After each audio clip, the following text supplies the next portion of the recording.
Hey, this is Frank, and here's one of the tips I want to give you.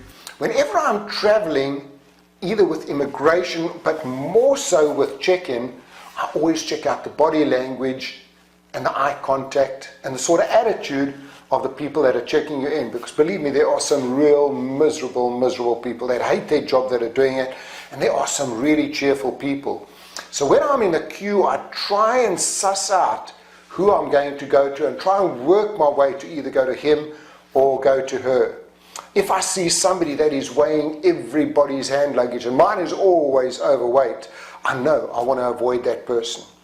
When I go up to them, I'm always cheerful, I'm always smiling, and I always try to get them in a good mood.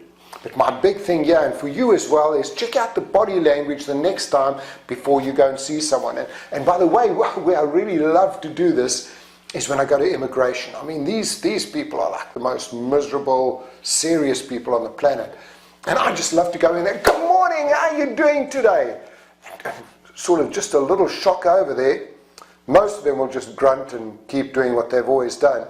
But a lot of the others will look at my passport and say, hey, Frank, welcome to America. It's great to see you here again.